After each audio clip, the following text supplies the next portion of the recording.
this point. All right, so let's see. Okay, Hey, we're gonna open up the licensing commission meeting. It is Tuesday, March 21st, 2023. It is 9:02 a.m. And I am going to announce that this meeting is being recorded by video and audio in accordance with the state open meeting law pursuant to Chapter 107 of the Acts of 2022. This meeting is conducted by remote participation. Additionally, all votes taken by the licensing commission during this meeting and future meetings will be by roll call. If someone is calling on a phone, they can press star 9 to request to speak. If you're watching a computer or device, there is a raised hand button that can be tapped or pressed to request to speak. Please use either of these to be recognized to speak. Licensing commission members are Police Chief Conley, Fire Chief Eric Smith, and Joanne Sinos, City Clerk. And we have our General Counsel, Suzanne Egan, joining us this morning. The first order of business is the approval of the December 21st, 2022 meeting minutes. Motion to accept. Second. Okay, roll call vote. Chief Conley, Yes. Chief Smith, Yes. and Joanne Sinos, yes. The motion passes to approve the minutes of December 21st, 2022. The next item is the request from Generous Gardeners to conduct a plant sale, dahlia bouquet sale on May 20th, 2023, with a rain date of May 21st, 2023, and on October 14th, 2023, with a rain date of October 15th, 2023. I'm speaking on her behalf. This is an annual event, so I don't see any problems with it. So, and unless you have any concerns, we've never had a problem with it. So, I'm familiar with this event. Like as you said, Joanne, there's never been any problems with it. okay. No, they do a great job down there, and looking at the calendar, I don't see anything special events or otherwise going on May 20th. So that's a good thing. Maybe not be a great thing for their sale, but definitely not a conflict. So I would move to approve. I'll second. Okay. So roll call vote. Chief Conley, Yes. Chief Smith, Yes. and Joanne Sinos, yes. And it's approved to the request from the Generous Gardeners to conduct a plant sale on the date specified. The next item is the request of the St. Peter's Fiesta for approval of carnival rides at the St. Peter's Fiesta on June 21st to June 25th. Pursuant to Chapter 3 Amusements, Section 3-15 to 319 and Section 345 to 352 of the Gloucester Code of Ordinances. And I see that both attendees are on. So I'm going to bring them in and allow to talk. Joe or Anthony? Okay, so Looks like they're both on mute. okay, can you unmute yourselves? If they're on their phones, do they got to hit a special thing?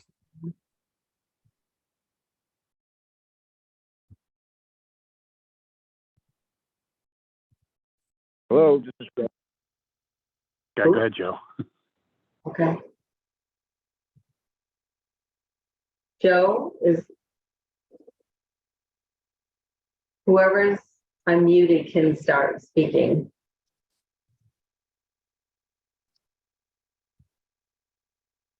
I think I'm unmuted, but if Joe is on, I'll let Joe go first. This is Anthony Cusimano. Okay. Yes, can you hear me now? Yes, we can. Okay. All right. Good morning, everyone. Anthony and I are here to represent the Fiesta, and we're just asking permission to use St. Peter's Park as we do every year. Nothing really has changed. We've already talked with the amusement company. They have sent a aerial view of what their setup is going to look like, which is the same as it has been other years. That's about it. I mean, really, there's no change to the setup and to the company and the people that we're really working with here. Any questions from the members? Nope. I have none. Okay. So Anthony, Joe, this is not going to affect the people that are opening that business, right? Because the carnival rides are more or less on the other side, correct? No, actually, we've already met with them. The amusement company has already been down with us, and we've got a good relationship set with them. So yeah, I think we're fine. Okay. All right. Anthony, do you want anything to add to this, or?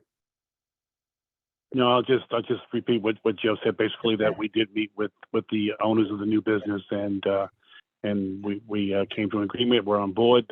They're happy to be part of it, and we see no problems going forward. Okay. Since this only happens once a year, do I send you the copy of the inspection sheet, Joe or Anthony, or that just goes to the city officials that have to sign off? Usually the city officials bring it down on Wednesday. Okay. Of the first day. They bring it down around noontime, I suppose, and go around for Okay. All right. inspection. All right, so I will do that again. Like I said, it's only once a year, and I can't remember what, if I send it over to the building, and then it just goes down to all the sign-offs with all the inspectors and public safety. So I have no further questions. Are we ready to make a motion? Sure. I'll make a motion to approve carnival rides at the St. Peter Fiesta on June 21st to June 25th pursuant to Chapter 3 Amusements, Section 3-1 to 3-19, and Section 3-45 to 3-52 of the Gloucester Code of Ordinances. Second. Okay, roll call vote. Chief Conley, Yes. G. Smith, Yes. Joanne Sinos, yes. The motion passes for the approval. Thank you, gentlemen, for attending this meeting.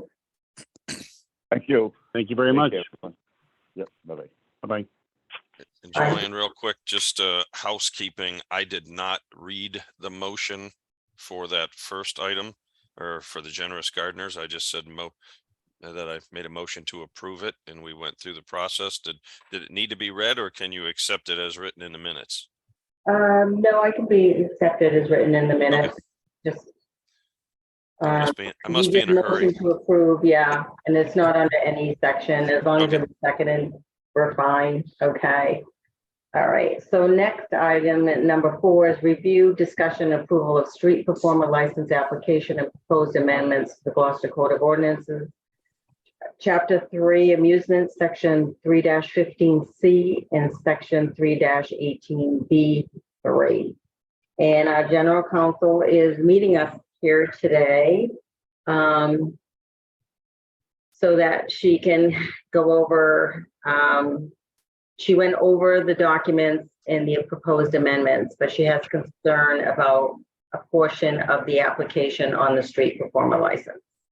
Yes, thank you. And I apologize. I was going to send you a written response to the request for a review of the documents, but I haven't had a chance to do that. So I thought I would attend your meeting instead so we could have this discussion. So I did review the ordinance amendments, and that seems fine to me, and also the application. My only concern with the street performers request for a quarry is that traditionally under the law, street performance, or I guess I should state, is public streets have been viewed as a public forum where people have the right to exercise their First Amendment rights. And so the courts have found that time, place, and manner restrictions on that, the use of the public streets are appropriate, but regulating or making any rules with regard to the subject matter or who has the right to exercise their First Amendment rights can be challenging. And right now we're faced with a number of, or I guess I should say, the public has a lot of concern and focus on First Amendment rights, and I want to make sure that we don't do anything that would give anyone cause for concern over that. So in terms of having a query requirement prior to issuing a license, my only concern about that is whether or not, or how that information would be used, and whether or not that would potentially lead to any concerns about putting restrictions on people's ability to exercise their First Amendment rights. So I think from a police standpoint, when it comes to, enforcing any type of ordinances, like I'm not even sure when the last time an ordinance was like someone was penalized other than being told they had to move to a particular spot or ask they had a license. I think the guidance that comes from here is that if someone is exercising their First Amendment rights to protest or to proselytize, that is protected speech, as opposed to someone who wants to play Simon and Garfunkel at the corner of Main and whatever street without a permit. And even then, it wouldn't be, certainly we wouldn't charge somebody with a criminal offense or place them in custody for disturbing the peace, but they could be in violation of the civil offense. Yeah, that's how, I mean, I'm not that's nearly in the legal realm like the two of you, but it seems to me that if you're required to get a street performer license, right? This is the term license in and of itself, I think, brings about with it an official stamp of approval to do a certain thing. And in this instance, it's a street performer, right? That's been permitted, licensed by the city to be out in the public and do whatever it is they said they were going to do as a performance piece. That this isn't a spontaneous, First Amendment right or freedom of speech issue where somebody just shows up with a bunch of signs and starts a protest and whatnot, which is obviously their legitimate right to do. This is different. I mean, if I get a driver's license, they want information and they have a right to it, and that I meet all the criteria set forth. This again is kind of like the taxi cab thing, right? That we do these Corey checks to make sure that we're not putting the public knowingly with someone that they shouldn't be with in that situation. And I think this kind of goes along with that. Otherwise, let's not issue the license. Let's just let people do what they want to do and deal with complaints as they come in. That's my perspective on it. If we're going to license it and stamp it as approved by the city, do we want to have an attached known problematic individual with a record that Ed and Joanne could have sorted out through a Corey check with a license that says City of Gloucester said it's okay for this individual with their history to be out here with you and your children on this lovely day? So, so it's kind of the two-edged sword, so to speak. And I do understand, so I do understand that view of it, and it's really looking at the case law on this as to how street performers are regulated, other municipalities that have regulated street performers, and trying to regulate the subject matter content of what they're performing, like whether or not you're going to perform Simon and Garfunkel or Megadeth. The Cure, or like I can't even think of somebody. I have a few. I'm a headbanger, so I can tell you all the wrong music to probably play out there really loud, but yeah, or something. So that's the part that we can't get to, right? So that's subject matter. And although it's a license, it's different than operating a business. It's different than driving a car, because it is essentially speaking on a public street or performing on a public street. And I can see the Corey check, but I just want to make sure that when we that you're aware of that, right? That's something that I think the licensing commission should be aware of, that the courts view this like the only regulations that are appropriate for street performers are time, place, and manner. We license them because we say we don't, as I said to Joanne the other day, we don't want somebody juggling with lit fire in the middle of Main Street, right? Or knives, right? Like knives on the corner of Main Street juggling would be something that you probably wouldn't license. But you may, but The you fire would, thing we have, but go ahead. do you have that? Oh, yeah. Jugglers? Yeah, when the guy on the big unicycle, he's juggling fire down there during, Oh. the block parties. So, but Okay. there's an appropriate space and they handle it accordingly. I think my concern, at least looking at this, and I'm not the author nor pressing for it, but I absolutely back it and think it's appropriate is, I don't want a known pedophile that has a history and a record on the city street doing performances, drawing in families, right, with children. That's a problem for me. Or other issues that would be deemed inappropriate where a license would be denied. I think maybe the solution to this is to come up with some rules or regulation or what have you, that outline disqualifiers, things that are heinous enough for us to say, yeah, no, we use the Corey check for these purposes, and you got to a checkbox that we find unacceptable in your history, and you won't get a license. And I think if it's out there and known and written, okay, then there's no ambiguity. There's no, and I get this might be difficult for Ed and Joanne because of the dynamics of doing background checks. But I think if there was parameters about who's not allowed to come and do this on our streets because we say so, and if you don't like it, take us to court and challenge it there, that might clean it up and alleviate some of the unknown of big brothers just making arbitrary decisions. I don't know. So I guess I would say that as opposed to denying people their ability to exercise their First Amendment rights, I would say that would be appropriate for a time, place, and manner regulation, right? So you would say where the performance can be located, when it can be, and for reasons of public safety. So my concern is just we don't want to deny people their First Amendment rights. We want to make sure that we're not making decisions on the basis of what they're saying. And so if you do the Corey, if you decide that that's appropriate to do, then when you make your decisions, you're making them on the basis of those time, place, and manner considerations for public safety purposes, as opposed to potential speech or that who can or can't, we don't want to be making a decision as to who can or cannot exercise First Amendment rights. That's my concern, exactly that, because we don't have that authority. Just one comment on Corey. The police department legally cannot conduct a Corey check for this purpose. The only way we're able to conduct a Corey check legally in the state of Massachusetts is to do so for law enforcement purposes, meaning in the furtherance of an investigation or to do background checks on our own personnel.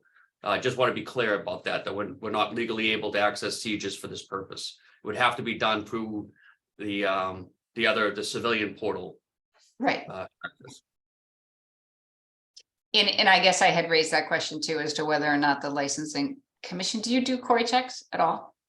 I didn't see it in the code of ordinances. No, we've never had. We've never had to do it. And I do Corey checks on taxi cabs because it's in the ordinance. And that's under the state law, I believe. Yeah. So I guess what I would ask is that why don't I look into this a little bit more before you implement your Corey check requirement? And I think the amended application is fine, but if you would mind if I look into it a little bit more, just to see if we need to amend the ordinance to provide the authority for the licensing commission to do Corey checks on this, and then how it's been used in other communities. And I know other communities do have that Corey check, but just, sort of not, just because one person does it doesn't mean it's okay. Right. It's not. Wait, No. but they did it. I want to do it. Yeah. I did my research on it, and I sent Suzanne all the links of the surrounding communities that do Corys. Right. Okay.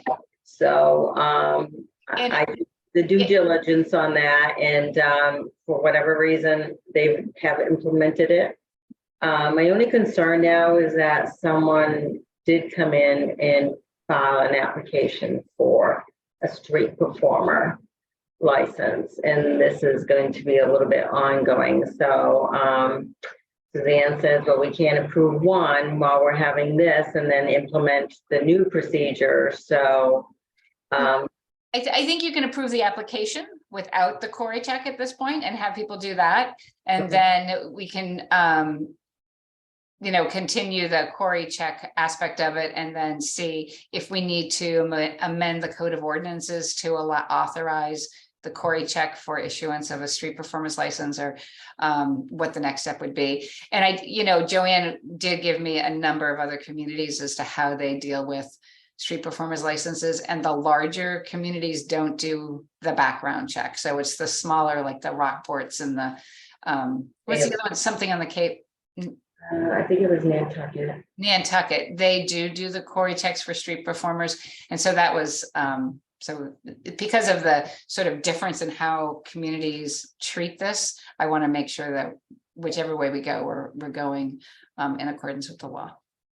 Can I suggest that we approve the application without the Cory, and then also approve the amendments for the fee and the times of performance that I proposed to bring forward, so that I can get it on a council agenda to amend the code of ordinances, and then we can come back with the Cory? I mean, you can take your time on that. I mean, Okay, I think that makes sense. yeah, we've done it without a Cory for so long since I've been here.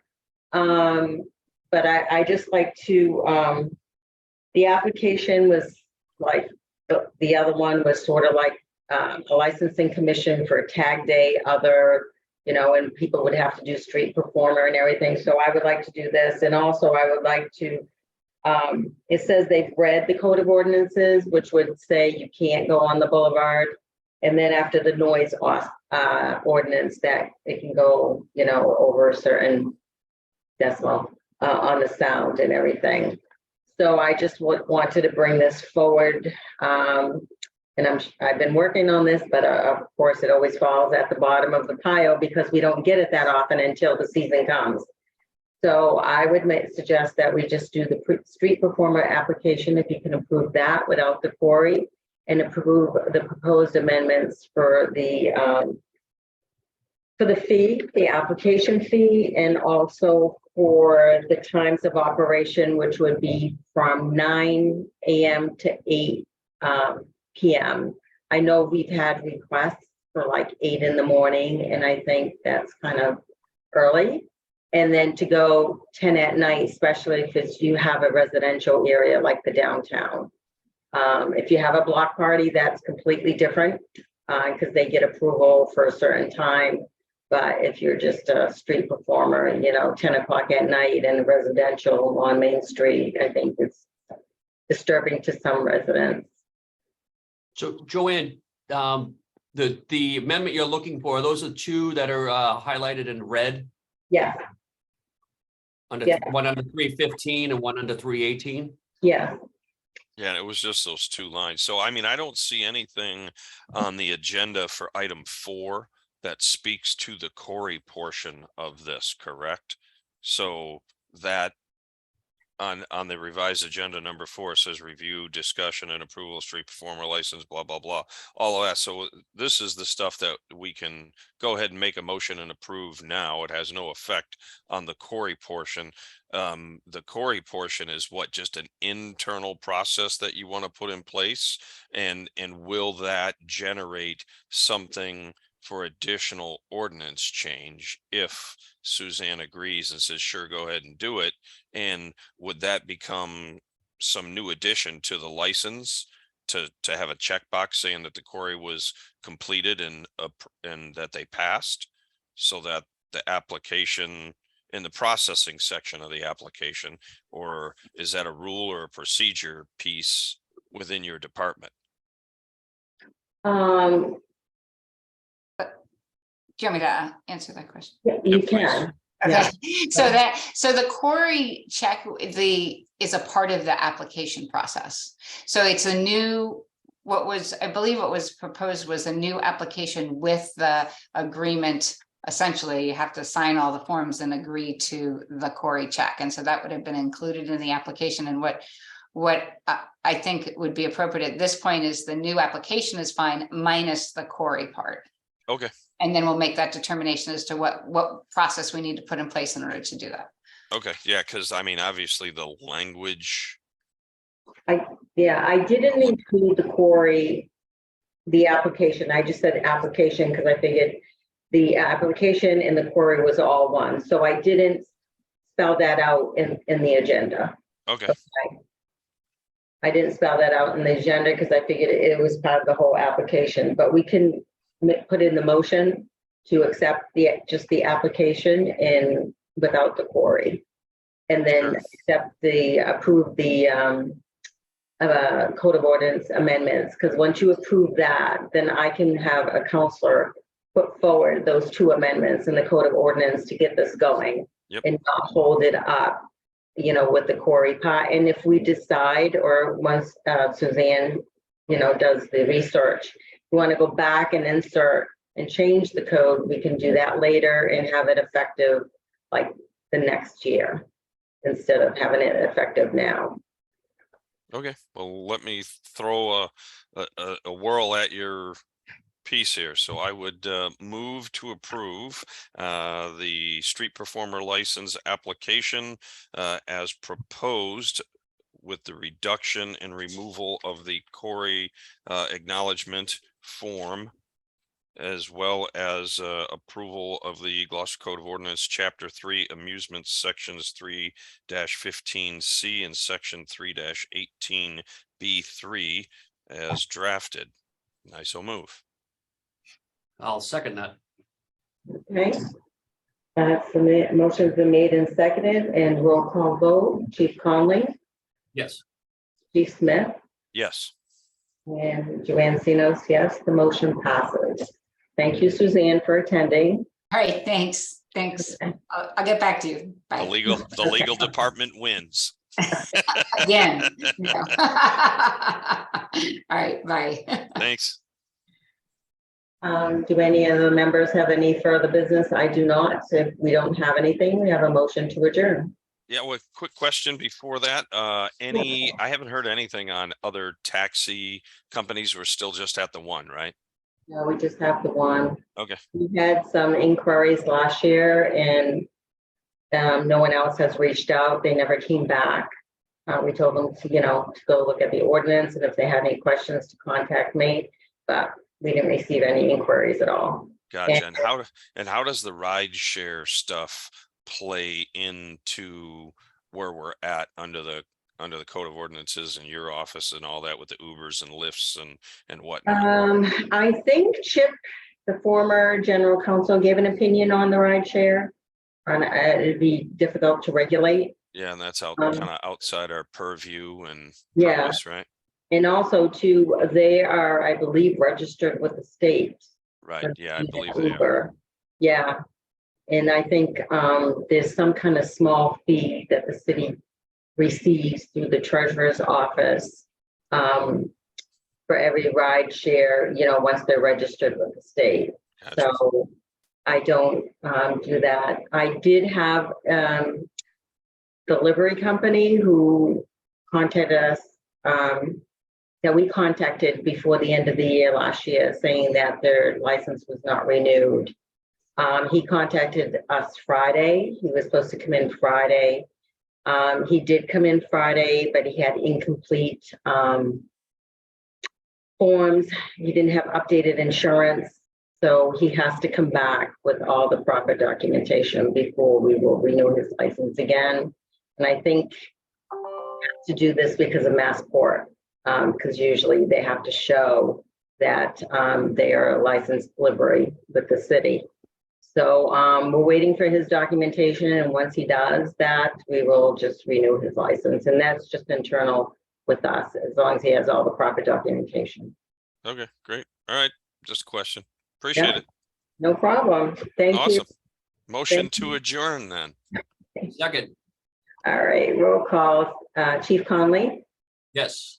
Chief Smith, Yes. and Joanne Sinos. Yes, we are adjourned. Thank you very much and have a good day. Joanne. See you guys. Sierra. Yeah, bye-bye.